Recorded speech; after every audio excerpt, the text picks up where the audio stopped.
Okay. Yeah, we'll go around the room.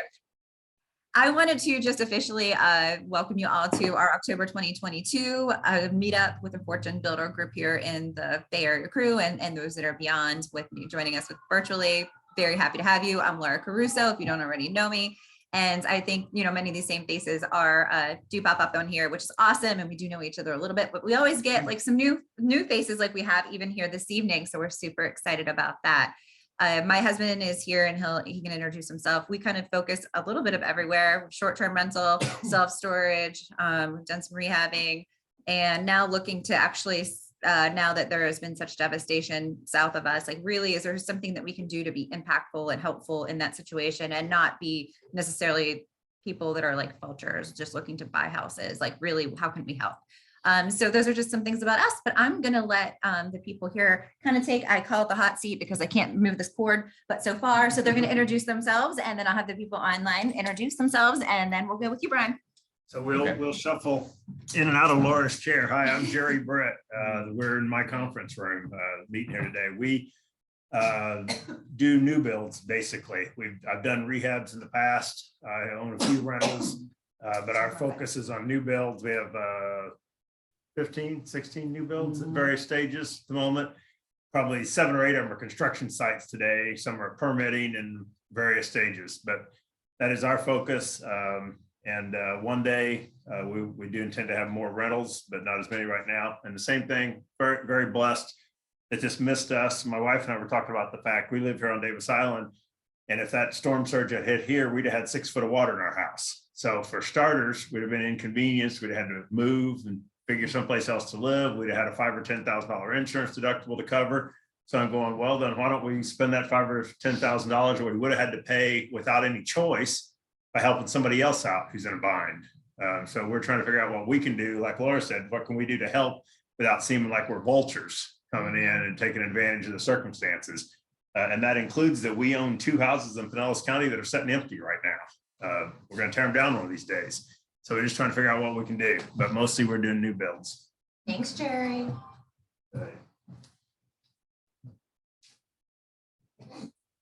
Shuffle, do the shuffle. Yeah. I love it. Slide these in so make it easier to walk around. Hey, Brian. Hey, everyone on there. I'm the aforementioned husband of Laura, John Caruso.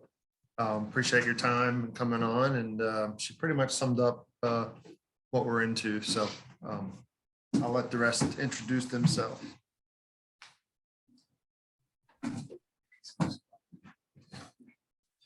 Hey, how's it going? I'm Bob Kane with Real Props Residential Solutions. I'm in the process of doing my first rehab that I'm going to turn into a short-term rental. So I'm looking forward to hearing what you have to present tonight. Thanks.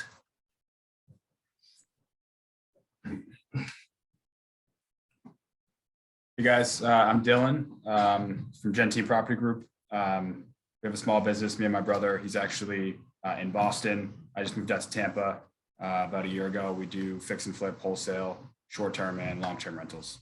Nice to meet you guys. Thank you. Appreciate it. Hello, I'm Alice Ascarelli, office manager for 365 Property Partners. Help Jerry get new builds done, rehabs done, and anything else he needs. Thanks, Alice. She holds it together. Yes, awesome. Okay, here's somebody else coming on. Awesome. Perfect timing. I see we have another John coming on. I love that move. John just like put himself under, he bear crawled underneath a cord to not disconnect us. So Kevin, do you want to introduce yourself? Sure. Good evening, everybody. My name is Kevin St. John with North to South Homes. We're down here in Ellington, looking to do some fix and flips and get some multi-unit apartments to rent out. So that's our goal. Nice to meet y'all. Thank you. Michael, do you want to introduce yourself? Sure. Mike Hydock. I'm located in New Jersey. Why did I say Pennsylvania? I don't know why I thought Pennsylvania. I got New Jersey. I don't know. It's okay. I get it, Laura. It's all right. You're a busy girl. I'm located in New Jersey, but we invest outside of the state. So mostly commercial, multifamily. Awesome. Thank you. Appreciate it. Hey, Don, I know you just jumped on here. We were just kind of running through everybody's introduction, and you got on in time to introduce yourself and tell us about where you're at. Maybe she didn't hear me. I do know while and if she doesn't have, I know she's at her, a rental she's getting set up actually in the very Northeast. Don used to live here with us in the sunny state of Florida, and then moved back up to where she's originally from and she said she was going to try to jump on from her short-term rental she's getting set up. So I don't know if she could be busy doing something with that. Yeah. So I'll let her go with that. And then we'll go now with our, thank you so much, Brian, for getting on here with our group and sharing just your expertise in your field. And I will let you go ahead and just introduce yourself and then take it from here. And then if anybody has questions, obviously there's only a couple of people on Zoom, or whatever. I think, do you want questions in the chat, or do you want us to wait to the end, or do you mind if we kind of ask them in between? In the chat, and then at the end, I probably won't see the chat, but either way, I mean, we're cut in. This is fairly informal for me, honestly. So however works best is fine. Okay, that works for us. Okay, cool. Well, as Laura said, I'm Brian Stevens. I'm with Bianchi Realty and Property Management. I am actually one of the co-owners now, and I'm the director of operations. Me and Laura came in contact. She had actually contacted us to possibly manage a rental for her. And that is where me and her got started talking to each other. She told me she was in this group. I said, I'd love to come talk to you guys. So I'll just say, again, just to review some of the stuff I said earlier, we do a vacation rental management in Pinellas County exclusively. We also do annual property management in Tampa, Pasco, and a little bit south of us as well. But our vacation rental business really is in the Pinellas County market specifically. So hopefully this is interesting enough for you. I think I'm going to cover some things that are outside of this market either way, but we're definitely experts here.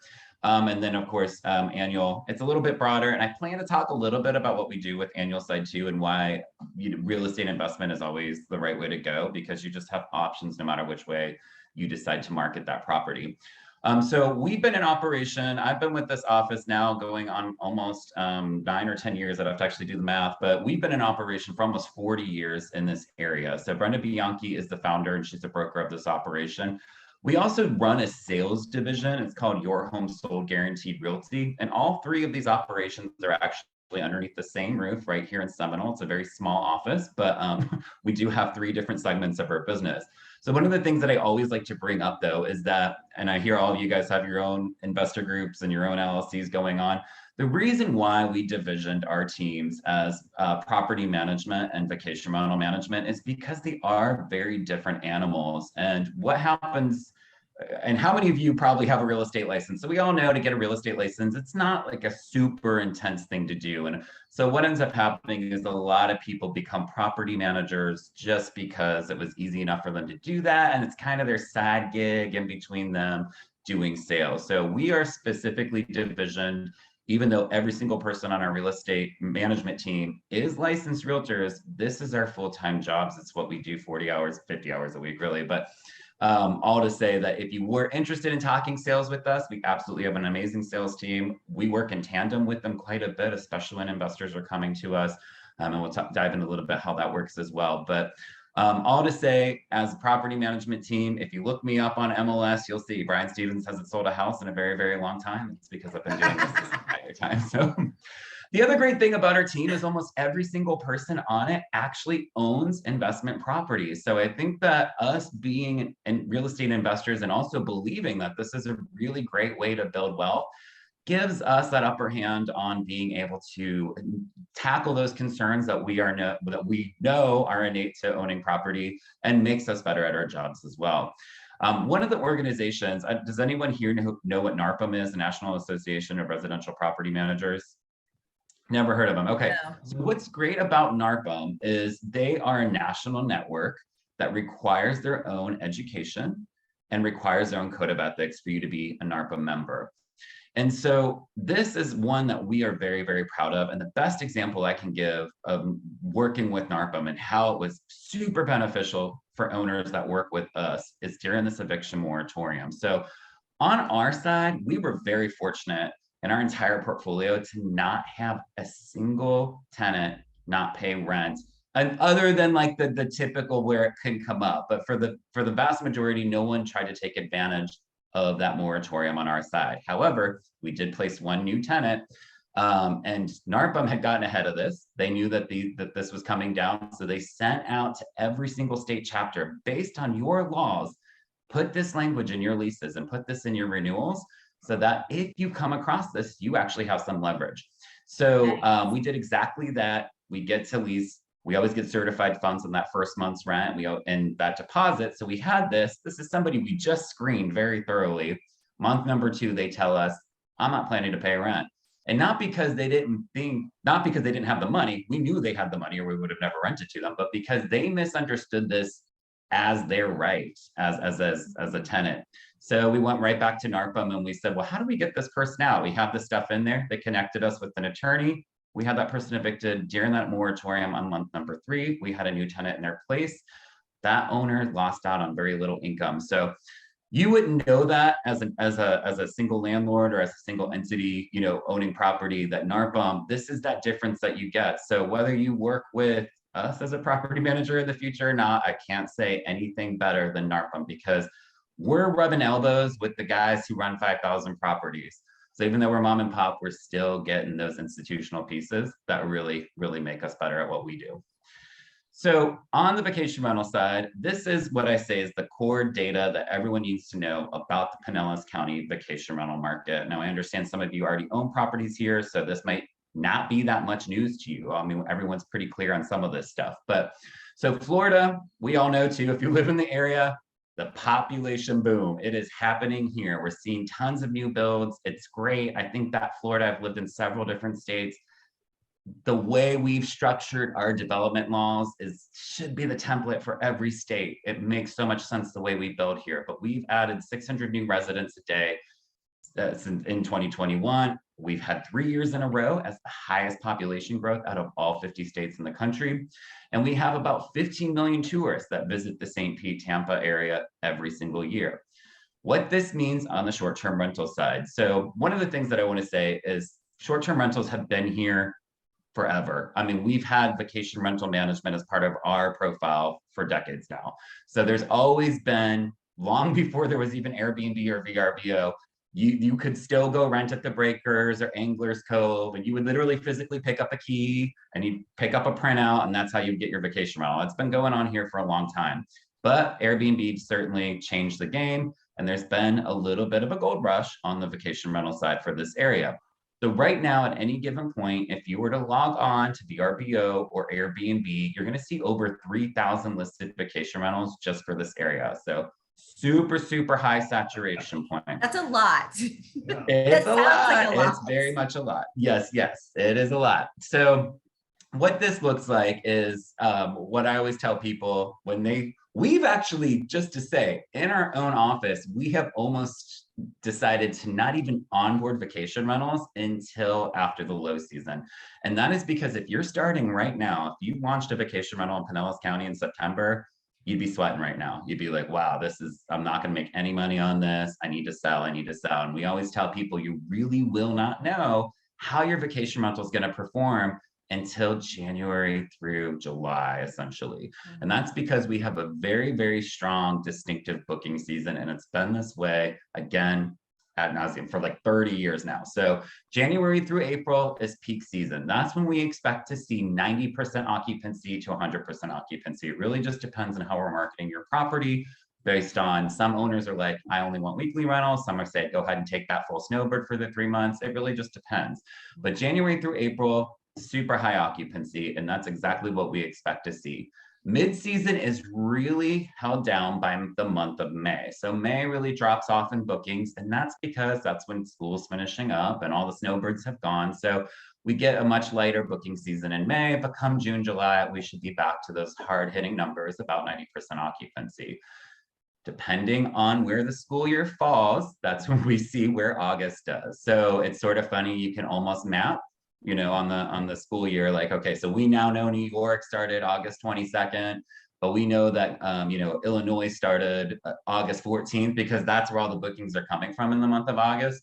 It's as soon as that school season starts, then it's over. So September through December, When we talk about occupancy rates dropping, we're saying as low as 20% occupancy. So what you're hoping to grab here is September is going to be a week around Labor Day, and then maybe something in October, and then Thanksgiving and Christmas. So it's not unusual. And and when I say this is on premium properties, this is beachfront 12-story properties do drop that low. So right now, since we are sitting in the month of October, I would say do your own homework on this. Jump on VRBO or Airbnb right now. If you have family coming into town, you will see they can get really, really exceptional deals, beachfront property for quite, for quite a low amount of money versus what you would get in February, right? I will say, and this is what I was starting to say a little bit about this, the impact of Hurricane Ian, our slow season picked up. And that is because a lot of vacationers got displaced. So where we would normally have a much lower amount of bookings across this entire coast, they had to condense into this area. So we did pick up a lot more bookings because of Ian for the month of November and December. Do So you a think lot it of our was properties it all are looking better. vacationers, or do you think it was a good mix of like vacationers and displaced people? So we actually expect to see a little bit more of that, but we haven't quite experienced that. Even on the annual rental side, we thought more people would be looking for short-term housing, looking for things like 6-month leases or 5-month leases. And we haven't really ran into that as much as we expected, but the traveler side has definitely picked up. So I myself have not gone down to that area yet. And I think that's one of the things, if you've been in Florida a very long time, and I don't want to undermine the impact of Hurricane Ian, but it's really hard to know outside of the beach communities where these annual residents, like what their impact was a little further in. So that it could be sort of marginal in terms of what the real long lasting impact is there. But so far we haven't seen a huge influx. And so I just don't know if that's because there's communities that obviously were super devastated, very close to the water line, but maybe as you move a little further in, not as much devastation, maybe they're getting a little closer back to normal. So I'm not totally sure, but we did not see that as much as you would have expected. Interesting. That's Yeah. interesting. I was curious on that. But vacationers definitely came back through here. So what I always say to owners, if you guys live in the area, obviously a lot of you do. What I say to out-of-state people all the time is this time of year is the right time to use your property. So we all know right now that it's much easier to walk into Salt Rock Grill and get a seat at the bar than it is to do in February. So we know it's actually a great time to be here and be at these beaches because it's a lot quieter. It's a lot easier to get around and it's a better time. So I always tell people, just use the property then, send that out to your friends and family. But this is the right time of year anyways to do all that. But otherwise, this is it. And after COVID, for better or for worse, when Florida stayed open for COVID, we did see a much stronger low season for obvious reasons. But it did kind of return back to normal this past year. So what we're seeing right now, same thing that we always anticipate seeing, which is about 50-60% high bookings coming into January and April. We have a bit of an aggressive strategy around booking though, as we do have the perception that as we approach the booking season, if we're at 100% occupancy on a property, we probably left money on the table. So we kind of like to push things out a little bit more, because it's like, if you have one free week left in February and that last minute shopper is looking, they're going to be way out of options and you could probably get $150 more out of them on a nightly rate. So we do like to push it a little bit closer to the booking season. Now, some owners, like I said, want a little bit more of that comfort. So they're very open to the idea of renting that property for 3 months to one guest because that income is guaranteed. So they feel a lot safer with it. But the reality is, if you're doing weekly rentals, you do get a little bit more money out of people renting by the week than you do by the month. What ends up happening when people ask for a monthly rental, the first thing they ask for is, do I get a discount? If I rent for 8 weeks, what can you knock off of this rate? And so depending on the property and depending on the vision of that owner, we certainly will consider that. So it's not a hard line policy. It just depends on your investment strategy. So in terms of income that we expect to see, now these numbers here, this is an average, so it's really going to change from property to property based on amenities, based on location, based on history. Your first year in a vacation rental, probably going to be your worst year. Your second and third year are going to be a lot better. Once you start getting those reviews, you have returning clients as well. So you do a lot better the longer you own that property. So, but I always say benchmark wise, if we're not hitting these numbers, you don't want a vacation rental, it's time to think of another strategy. So on average, for a 3-bedroom, 2-bathroom, single-family home with a swimming pool, we expect stratified throughout the year about $4,500 a month. So obviously you're making a lot more on this for 6 months, and then you're riding a lot weaker on that revenue. But if we parse it out throughout the year, this is about what we expect to see in revenue.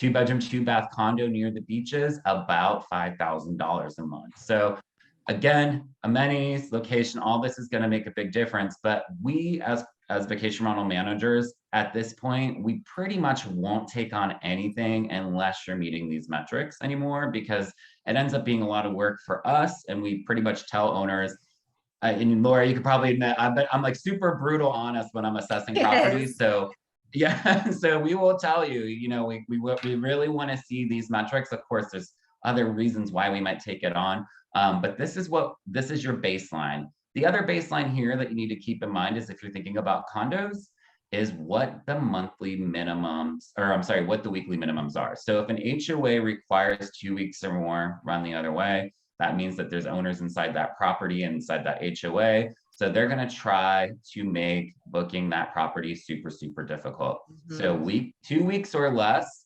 1 week or less, even better. We love 4-night minimums as well. But really the HOA strategy here is when you're looking at properties, is try and get a sense on that HOA, how many of those people live inside the community, because they're going to gatekeep that as hard as possible. If there's a lot of investment properties inside that community, it's going to be a much better investment for you. They have a lot less leverage, right? The homeowners do, when there's more owners that are renting. Yeah, that makes total sense.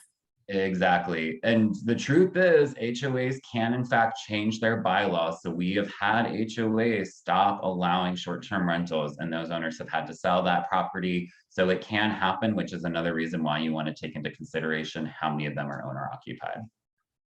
So this is to me, this is the critical sheet of vacation. Hey, John, hold on real quick, Brian, if you don't mind. John has a question here. 60 on the 3-bedroom, like what's that average nightly rate come out to be? Can you hear him? It's about 225. Gotcha. Okay. And you only do single family homes if they have a pool? Oops, this blurred out. We will take on other single family homes, but it just, like I said, it depends. But I consider a pool to be an anchor amenity. I do too. I'm just curious. Yeah, definitely. And actually, so let me do this real quick. So everyone probably here knows, but just to cover this really quickly, what the zoning is for Pinellas County. Is everyone familiar with the vacation rental zoning here? It's really tricky, actually. Yeah, we know it exists. We're not familiar with where okay. It does exist. Yeah, we know Dylan's over here and down. He's an incorporated at St. Pete, and he just got his own fun letter from them.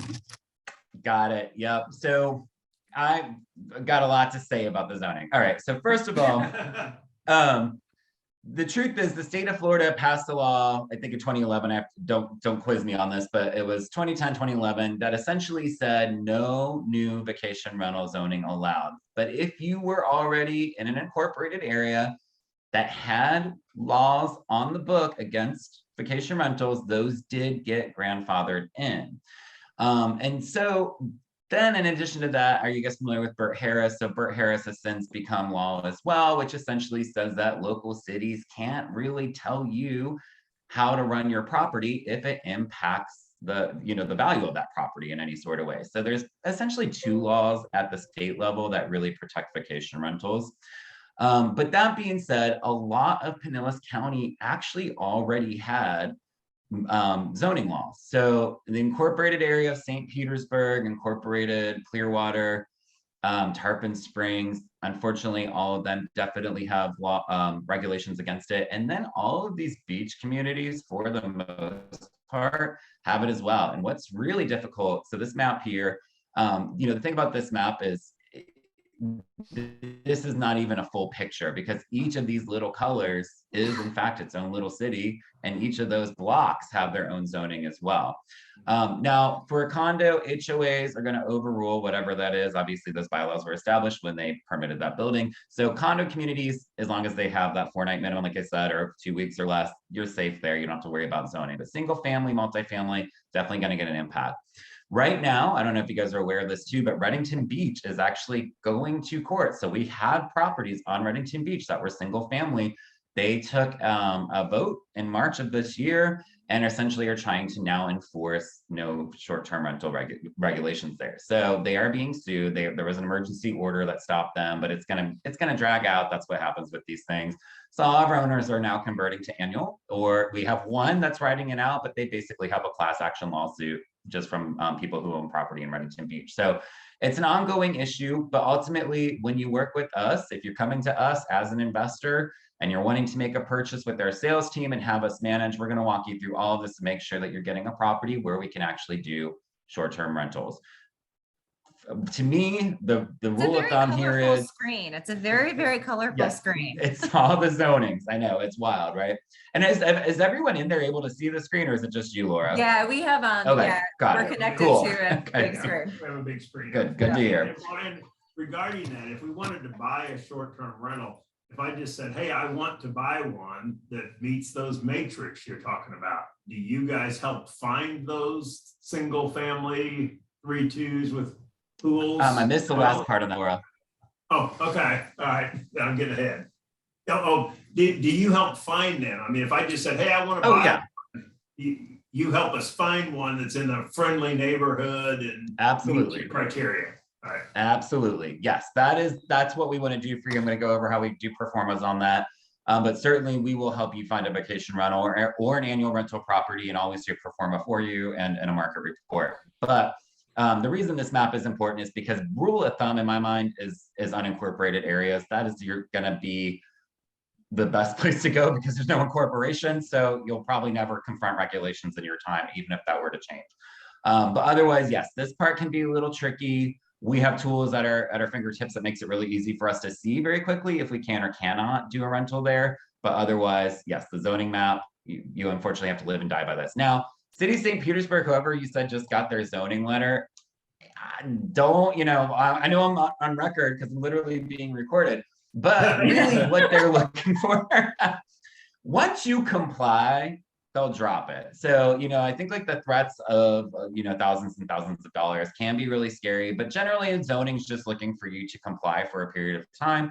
And then just know this, that was neighbor reported. So they work on complaints. So somebody around you phone that in. So sometimes it's good to try and source who that person might have been. What we always recommend when owners come to their property, if they have the opportunity to come themselves to a vacation rental, you have to keep in mind, we do work with a lot of out-of-state people. We always say, knock on every single neighbor's door around you and put a face to the property because that's going to indenture them a little bit more and to make them friendlier. And I always say, tell them, hey, when your friends are in town or your family's in town, call me. They got a new place to stay. You don't even have to host them, so whatever you got to do just to get the buy-in, that definitely helps because neighbors can definitely be a bit of a challenge. Yeah. All right. So different types of vacation rental properties on here. These are really these aren't like premium properties. I'm just going to say these are 3 common properties that we often get contacted about. So the first one is that 3-bedroom, 2-bath, single family with a swimming pool and unincorporated Pinellas or some area where there's allowed to be vacation rentals. So on average, what we're looking to spend on these are about $450,000 is typical. That number probably has changed since we did this in January. Probably went up. A little bit. Yeah. But in general, that's normally what we're reporting in terms of what you should expect to pay is at least $450,000, right? So on a 2-bedroom, 2-bathroom beachfront condo in an HOA, you are looking to spend around $700,000 at minimum to get a property like that. Now, we don't necessarily require you to be beachfront. I don't think that really matters that much, but as long as you can walk to the beach from that property, that's what people are looking for in the area.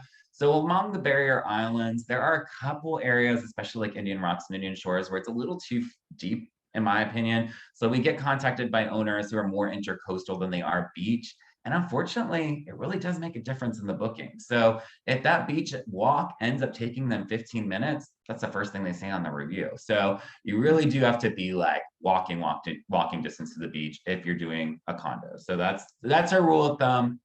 It definitely changes from property to property.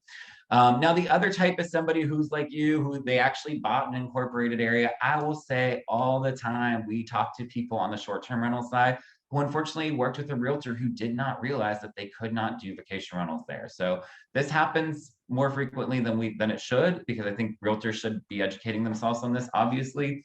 But when it happens, you're not out of options. So most of those municipalities require 30-day or more minimum. So that's City of St. Petersburg, basically, it's 13 guests a year is the way we do the math in City of St. Petersburg, because you can do 3 guests a year that are less than a month. So it's a really weird math, but as long as you have that framework in mind, 12 guests or guests, depending on the incorporation. So you're not totally out of options if you end up in there. And I'll talk to you a little bit about what we do differently on marketing those. And this is actually premium properties that we do manage. I'm going to zoom in on this. So what we normally are guiding investors to, and I pulled up all properties that we actually guided someone to purchase. So this one here is in Largo. So it's in a neighborhood where we can actually do vacation rentals, and it's got that anchor amenity, a swimming pool. And the reason I select this property to always point out is this owner actually knew to do tipping point amenities. So this is something we talk about a lot. When you are buying a vacation rental, keep in mind 3,000 other listings for people to peruse. So the first thing that you want to do is make sure you've got the things that people are looking for when they're looking for a vacation rental in this area. Our market, Pinellas County, it's the reason we all moved here. It's the reason I moved here, at least, which was to hang out at the beach, hang out on the boat, drink beer, go fishing, right? Like that is what is this culture here. Makes no sense to do luxury in this area. I think it's a total waste of money. Luxury maybe in Miami, some parts of the Keys, there are luxury markets there, but people booking short-term rentals here, they want some things that are very sensible for this area. So that comes to mind too when we're thinking about decorating. I'll talk a little bit more about that. But otherwise, this owner got a property that sleeps 12. The more people you can sleep, the more likely you're going to get a booking, because Beds you and get a lot beds. of families. Yes, lots of beds, bunk rooms. We're always big fan of bunk rooms. So that 3-bedroom, 1 king bed in the main suite. And then other than that, you need to have each room sleep 4 people and have a pull-out bed if you can, or a 4th bedroom, whatever it is, to get as many bodies in there as you can. We even have people who will be like, it sleeps 12, but if we bring an air mattress, can we sleep 14? You know, yes, depending on the property, depending on the strategy, some owners are a little bit more careful about that kind of stuff. But otherwise, and I know these pictures are really small, but these are the tipping point amenities. He put in that mini golf putt area on the deck. They got the foosball table. You can't really put this stuff into a search engine. But what happens is somebody's scrolling through Airbnb on the map, and then they see, oh, this cute little thing. And then they see the foosball table and they see the indoor bar. All of these things start pushing them towards your property. It tips them towards you. So that's why I always say tipping point amenities are an important feature, although they're not mandatory. It just tips bookings your way.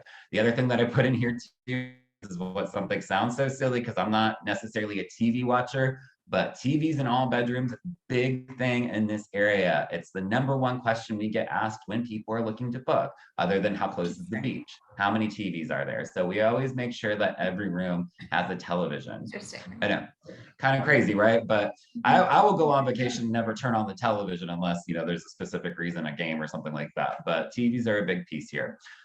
So the other type of property that we talk a lot about is that 2-2 beachfront property. So this is a 4-night minimum property, literally walking distance. You walk down the stairs, you're at the beach. So this is a high booked property. Even during our low season, we're doing pretty strong on this.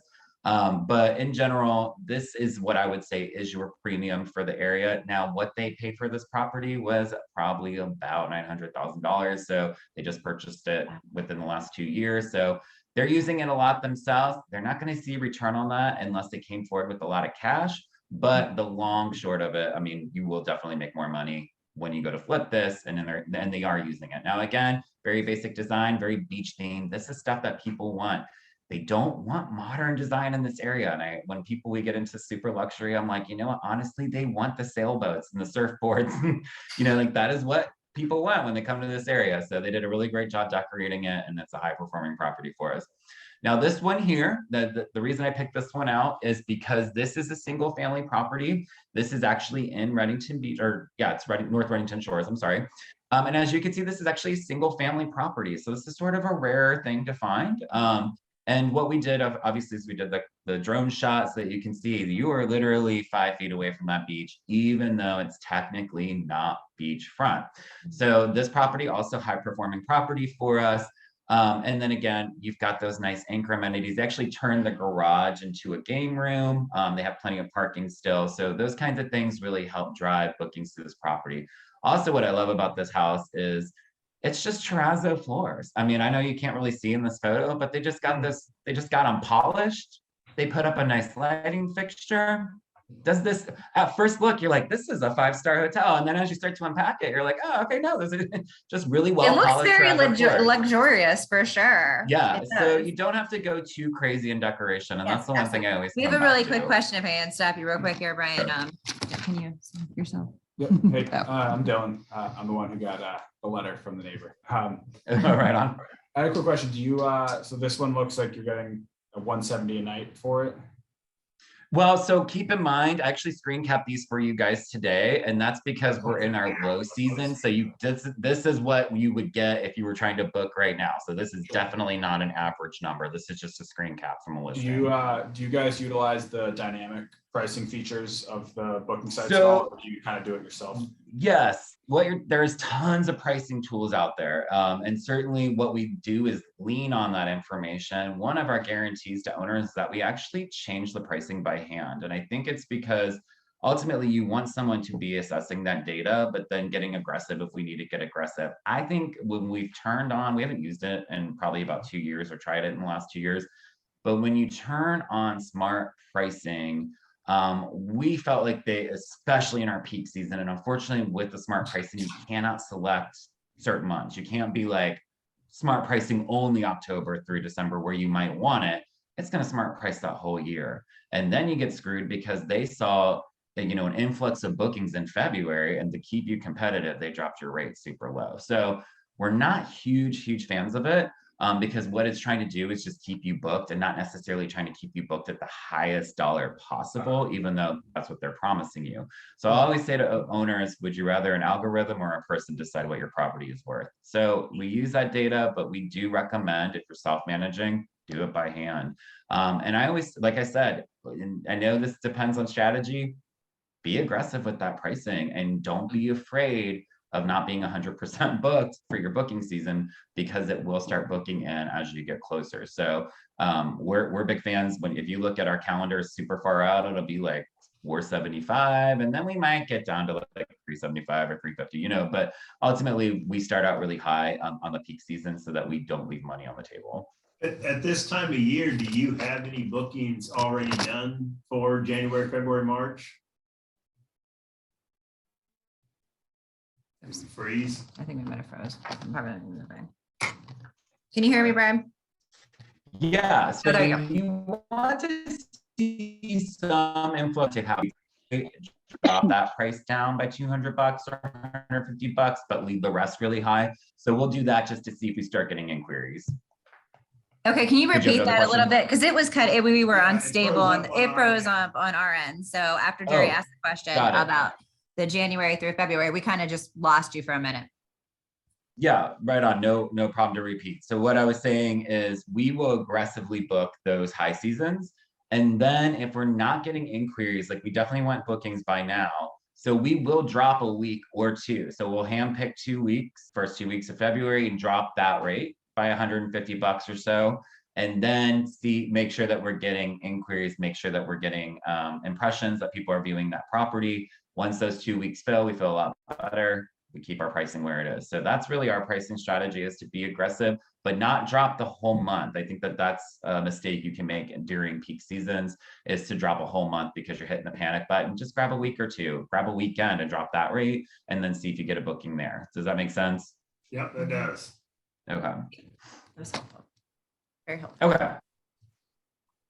All right, moving along. Let's talk about the OTAs. So these are necessary evils. I always tell owners, especially people coming in and are self-managing, because you don't have to use us for management. We help people buy properties all the time and they self-manage. We always try and make you a nice offer, but we work in tandem. You don't always have to work with us. But if you decide to manage with us, I always tell owners, necessary evil, Expedia and Airbnb. They are not here to help you make money. They are here to extract money from you. So don't get confused when you start dealing with these companies and you're like, wait a minute, you made it seem like being a host was going to be this awesome thing, and now you guys are being a nightmare to deal with. It is just what you have to do, though, because the culture has definitely pivoted towards these booking sites. However, I will say, I don't know if you guys, my algorithm on Instagram, TikTok, Facebook these days, it's all real estate investment. It's because I do it all the time. So I see a lot of funny stuff out there. And it seems like Airbnb is really taking a lot of hits lately in the public sphere. A lot of people are turning on Airbnb. I could go on forever about how dumb it is, but I'm happy to see Airbnb go away if they go away and we just get a new and more owner-focused marketplace. That's fine by me. So these things are, so first and foremost, most people don't realize Expedia owns everything. So all of these websites, VRBO, Trivago, Orbitz, Cheap Ticket, Travelocity, same company. They just make consumers believe that they're using all these different websites. It's really just Until them. you and I had that conversation, I honestly thought they were all different websites and they were competitors of each other, and they're not. Yeah. So they, if you guys are, I'm sure a lot of you have your LLCs. I always say, go, this is my impression. I get online, I look for conferences and places I want to go. I just went to Portugal for the Vacation Rental World Summit. Was there, tax deductible, had a great time, learned a ton. Some of these conferences, but the one that I was thinking of is ResFest by Expedia. You show up to that stuff, they are giving you lobster dinners. I mean, like every vendor's taking you out. They send limos to pick you up at the airport. So if you haven't thought about going to these conferences, it's actually worthwhile. I think that a lot of them do make it worth it. Our next conference. Yeah, right. Some are better than others. It just really depends. But definitely always look to see where these conferences are. And if you've got an LLC, it's absolutely worth the tax deduction to go. And you do learn a lot, and it's great to network. So, but Expedia, what's great about them? So a couple of things. One, they charge one flat rate to advertise on their website. It is $500, well, $499. And then if you are working with us, we become the credit card merchant. So our processing fees are close to the same, but if you're self-managing, it's about 3%. Otherwise, you can do a pay per booking fee with them. It's 8% on every single booking. But once you cross over $6,300 in bookings, you've already broke even, you might as well just pay. The other thing to keep in mind about this booking fee is it's technically a year, but it covers your entire booking window. So one of the things when we're talking about pricing, the other thing we do not do is let our calendar go past 9 months. So our booking calendar is exactly 9 months. And the reason why is we've discovered through experience, that is when people show up for their bookings. So if you're going 2 years out, that person who booked that Airbnb 2 years ago is likely to cancel right before that cancellation period expires. So most cancellation periods, to get a booking, you kind of have to be about 5 days to 2 weeks. It's not great. Again, this is enforced by these guys here. But otherwise, you want to make sure that you are capturing people who plan to show up for their bookings so you don't have a vacancy, right? Yeah. So on that note, Airbnb, no annual membership fee. They charge you every single time, and they charge the guests. So you get charged 3% for every booking, and that guest pays 16% every single time they use them too. So it's a huge extraction on the guest side as well as the owner side. The other thing about Airbnb is they really try and control the customer experience. They force you to use their guidebooks. They force you to use their portal. So there's a lot more hands-on from Airbnb from a business perspective. I don't understand it, knowing how Expedia works, which is like, pay us to advertise. If that guest calls and complains to us, we're like, take it to the owner. We don't care. We're just a marketplace. Airbnb wants in the drama. So if the guest starts complaining, they start an investigation, Airbnb contacting you, it's stupid. So Expedia, nice and clean. We always want properties to take off better on there, but unfortunately, Airbnb is the only one that does an algorithm boost when you onboard with them. So we always put you on Airbnb because we know that their end of the bargain here is they're gonna put you on the top of search results for the first 60 days or so.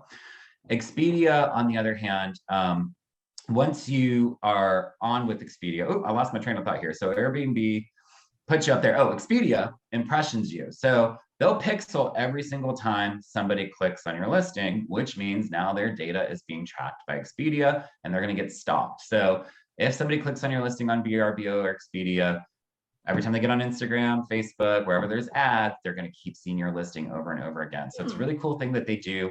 Nice. No cost to you. They're just trying to capture that guest. So we love Expedia more than we love Airbnb, but both of these are necessary evils. What we would love to get back to on the vacation rental side is actually direct booking. So we do have a direct booking website. We do a lot of direct booking strategies. We always try and direct book that guest before they check out. Hey, check out our other properties. Do you want to rebook this property? That's another reason why you want that 9-month window, so that they have that option to do that. Do you guys come to to Florida every July? Let's just see you again next year. Slight discount. You don't have to pay the booking fee through the site. So it's a really easy way to get direct bookings, is remarketing to those guests. The thing that we do specifically to our office is we will advertise you on our annual rental sites as well. So this is nuanced. When you get to the slow season, when there might be a situation like a hurricane where people are looking for temporary housing, by working with us, who actually do annual rentals as well, you have an opportunity to tap into a new market of people who are looking for short-term housing. So it's very different than a vacation rental. Vacation rentals, month or less. Short-term housing, up to 6 months, maybe even longer. We've had vacation rentals that were in incorporated St. Peter, Clearwater, that became long-term tenants. Some have lived, now we're putting you on Zumper, you're on Apartment Guide, you're on MLS, you're on all of these partner sites. So this is a really cool thing that you get by working with local firms, is getting that extra activation on other sites where you might get that new long-term booking instead. So direct bookings where it's at, that's what we try and aspire to. And then of course, we're trying to always bridge those slow seasons. So if you end up St. Pete guy who got in trouble there, Dylan, is it? Yes. Yes, it might be wise for you to start looking at that short-term rental perspective instead. So as long as you're in compliance with those 30 days, that's all St. Pete cares about. So that's when we would start leaning into putting you on those websites instead. Any questions on this booking strategy? No, Anyone? I think it All right, makes cool. sense. And I mean, yeah, I can see the advantage of totally the direct booking and taking out the big guy, the Airbnb. Take out the middleman, making all the money for no reason, and you get that one lobster dinner at the conference. Anyways, all right, guys. So essential items for any vacation rental. This is all stuff that you are probably thinking of, but we always make every owner take this list and literally go through it, and our staff goes through if they're not here. It just really depends on, we're at your disposal, but some people are more hands-on. But otherwise, it's just going to cover everything that your property needs. And then, of course, every property needs that remote lock or that keyless entry. Why we love this company, we get nothing from them. 2 reasons. One, remote lock has an online dashboard. You can share your dashboard with us as property managers. You can generate codes right from your dashboard, right from your phone. You can turn them on and off. So what's great is in this area, if you have a guest who's not leaving, the second they walk out of that house, you can turn their keyless entry off. Now they can't get in and they have literally no rights. So it's very easy to use remote lock. It's our favorite. So anyone who's considering keyless entry, even for your own home, this one is the absolute best. I've never even thought about about keyless entry for my own home, but it it makes sense. Oh, absolutely. Absolutely. Yeah. Stop people from entering. Even so my I'll own just say- children. Yeah, exactly. Yeah, well, I have keyless entry on my own home. So and then you can see if the door's locked when you're out of town, all that stuff. I mean, it's really cool. It's a really comforting feature to have. Now, on pool stuff, this one doesn't include pool stuff, but on the pool side, there's a lot more stuff that you have to have if you have a swimming pool in your home. And we'll walk you through all those things. And depending on where you are, some cities require you to have exit signs and crazy things like that. So of course, depending on the location, we'll walk you through those pieces as well. But all to say this, again, I know I'm on record in some way. A lot of these agencies, they're really understaffed. So it's not like them coming through and like knocking on every vacation rental door and being like, do you have these things that you're required to, so there's a lot of, in my mind, a lot of fear around that.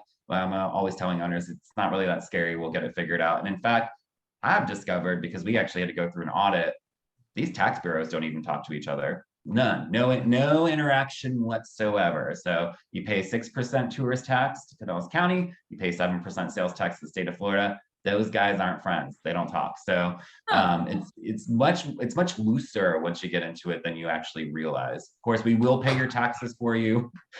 When you work with us, we would 100% pay your taxes, give you 1099 at the end of the year. When we went through our audit, they owed us money. So Oh, wow. by the end of it, yeah, we actually accidentally overpaid by like $16 and some change. All right, so last but not least, this is our performer here. So this is what I was talking about. When you work with us, whether you